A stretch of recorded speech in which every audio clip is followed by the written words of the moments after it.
least this isn't the sketchiest thing we've ever done.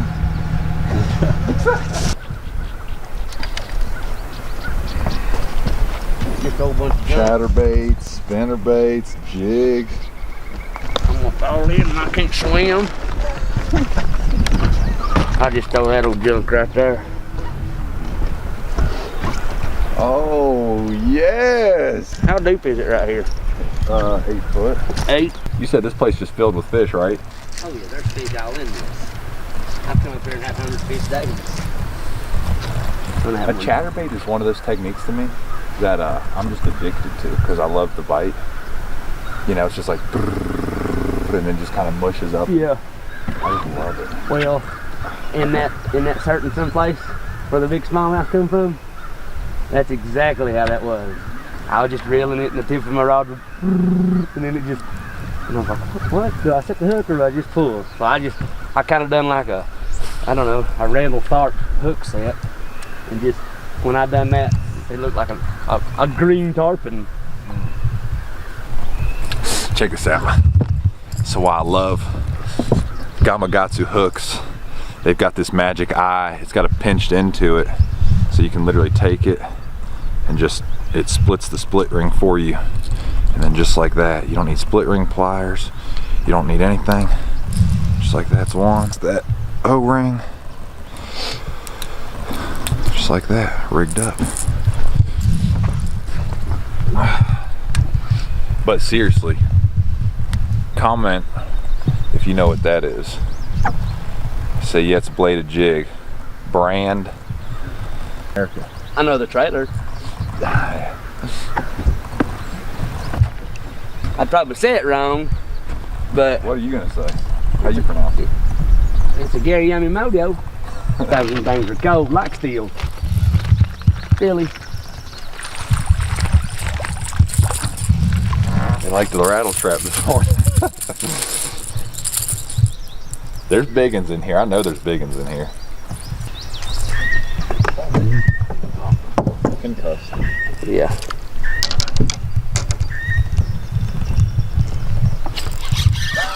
Oh, that's a big one of the day so far.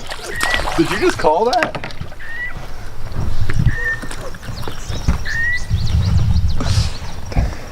He's an animal. I told you there'd be one laying out there if I'd been a fish.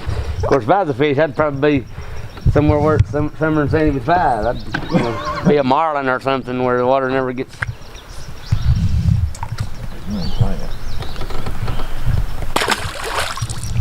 You have caught more, but I think I just put the You did.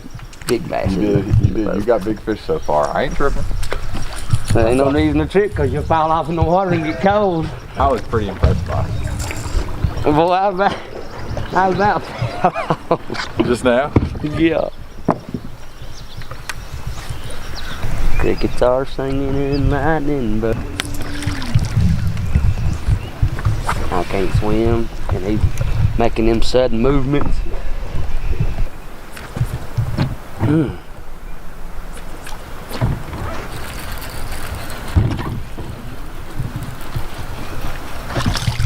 Oh my gosh. That's what it is out there. Look at the size of that brim. They come and eat that mega bass. I told you there was some big ones in here. Or put that sucker in a live well and get out there by the dam, put a big old circle hook through his back, let him swim around. I think I can thumb him. Look at that, dude. It's a dang mega brim on the mega bass. I'm gonna rename this jerkbait. I saw a giant school out there on Panoptics. Casted a jerkbait through it because I wanted to see what it was. I figured one of them would come up and touch it. They come up and touched it. They came up and touched With it. all of his body. Big old panfish. Oh shoot, I'd say they'll eat a dang chatterbait. Not really a problem. Good problem is a chatterbait is a big fish bait. It moves so much water and has such a distinct vibration where I think any fish can kind of latch on to a lipless. This chatterbait, it catches big ones. It depends, you know, on grass lakes. In the mountains, we don't catch a lot of fish on a chatterbait. If we catch them on a chatterbait, it's usually around docks. But we've got water watercolor today just from all that rain that came in. The water's cooled down. I like a chatterbait in probably 50 to 65 degree water. All right, so I switched to a Mega Bass +1 in the brim. I catch a lot of fish on this bait, but the deal is this lake doesn't have shad in it. This brim is their main food source. I've noticed these fish are suspended in about 10 foot of water on the Panoptics. So I figured it'd just be a good little switch.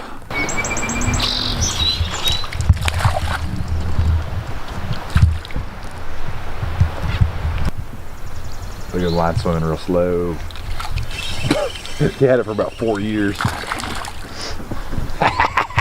We're gonna catch 100. And I have no shame in it. You know why? Because very rarely do I just get to go fun fishing. This is fantastic. Nah, this is just...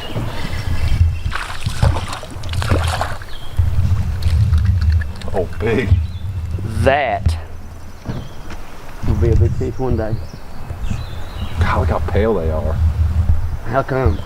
Because the water color, and they're probably coming out of deep water because it's been Chile. I mean, they did hold the Skeeter National Championship. Oh!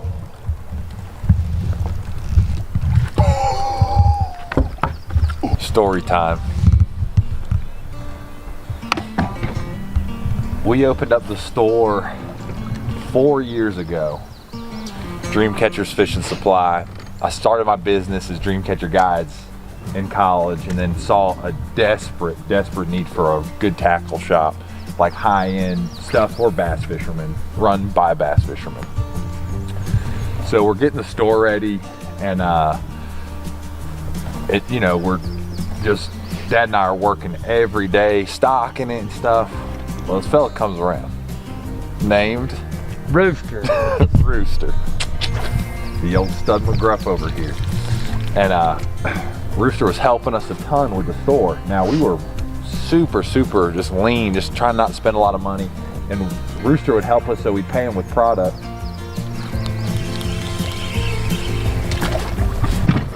We'd pay him with product, and which I think you were cool with, right? Oh yeah.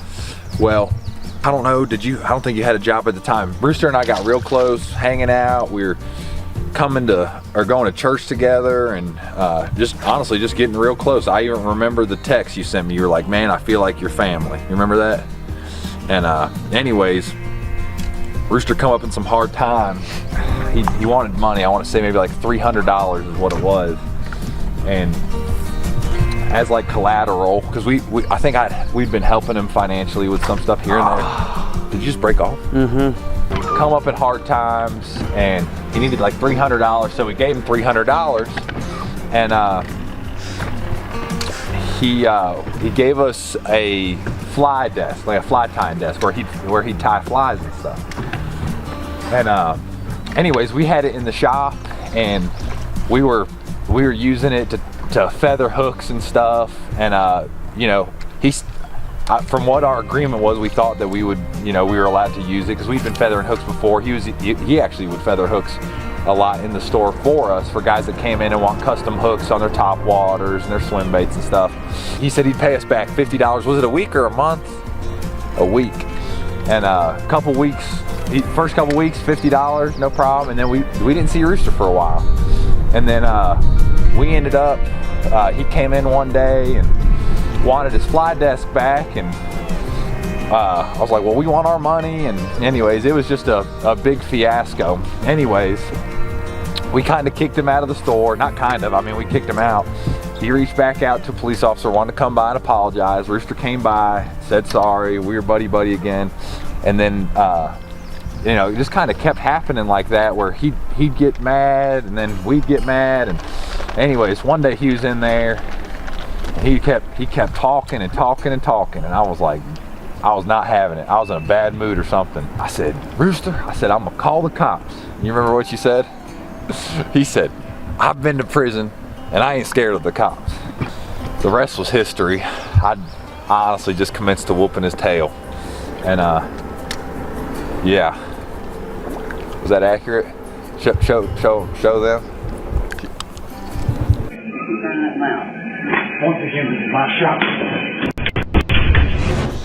So I knocked out 3 of his teeth. Now listen to this. This Roots and all. This is crazy right here. We're going somewhere. So I'm feeling like I'm a Christian, very outspoken Christian. I love Jesus, and I'm like really tore up because I never thought ever in my life, like I hadn't been in a fight since I've surrendered my life to Jesus. Well, that night I got to get surgery on my hand. That's what that scar's from, right there. You ever see that scar? Mm-mm. Nasty scar, dude. That's from your teeth. Nasty scar on my middle finger there. But I'm about to go get surgery, and my devotion on my phone, my little YouVersion is what it's called. It's a Bible app. It came up and said, you haven't done your devotion for the day. You were setting the hook way too hard, or you need new line, dude, because that fish was running with it. What in the world? I don't need new line. Golly, loosen up your drag. Maybe those are big fish. So I read my devotion, and it's Psalms chapter 3. It says, you are my fortress and my refuge. You gnash the teeth of the wicked, and you strike the enemy on their cheek. Salvation belongs to you, Lord. This was literally the night that we had gotten in a fight. We hit him, like knocked out 3 of his teeth. You gnash the teeth of the wicked. You strike them on the cheek. Salvation belongs to you, Lord. And just crazy, like super coincidental. And like I said, I was really battling. Well, I ended up getting charged, or I get arrested on felony assault charges shortly thereafter, and because I knocked out 3 of his teeth. Even though it was in my store and everything, which I was like, what the heck, you know? But we ended up going to court, and it got continued, and just typical court jargon stuff. Well, he comes up to me after, what was it, the second time we were in court? Third.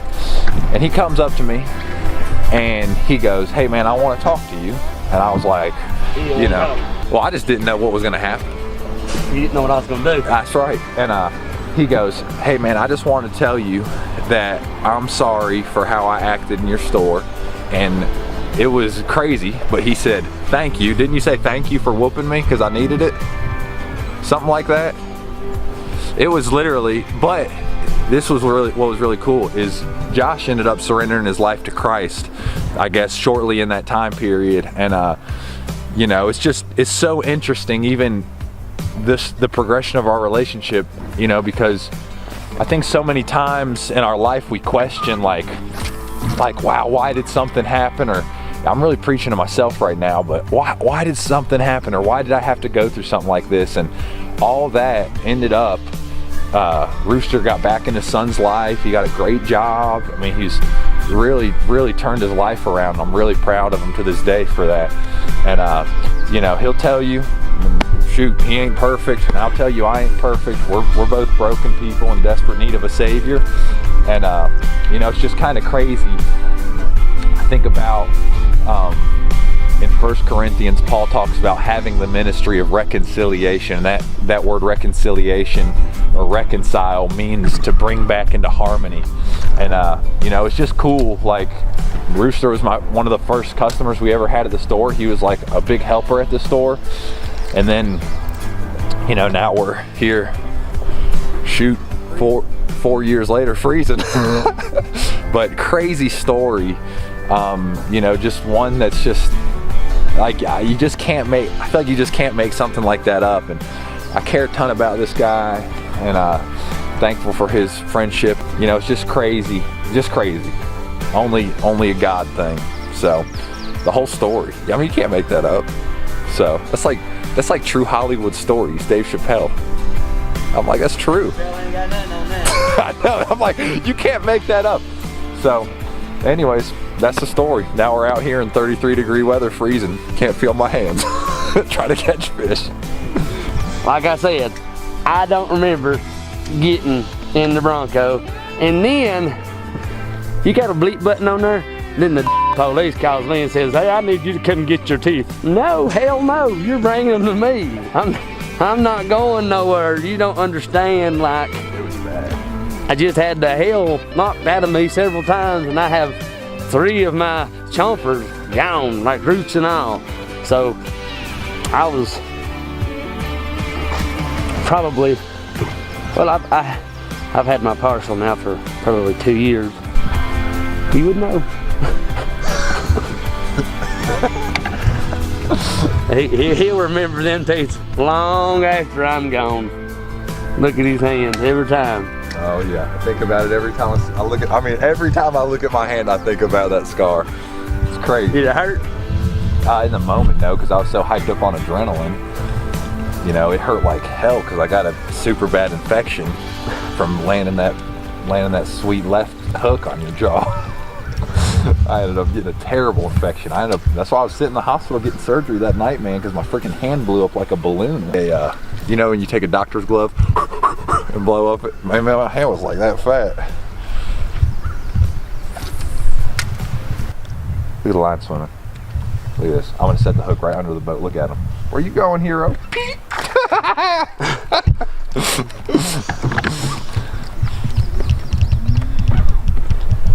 Big hook set. Boom! It's got a little color to it. Yeah, he's a little better too. Oh, biggin! Oh, dude. Hey.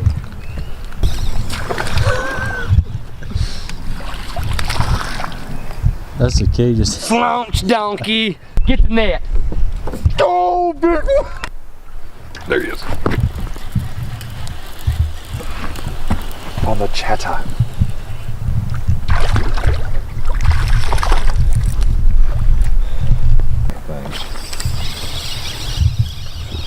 Oh, biggin?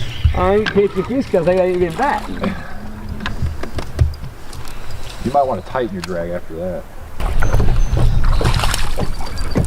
That's a better one for today. That's a better one. Thanks for tuning in, watching this.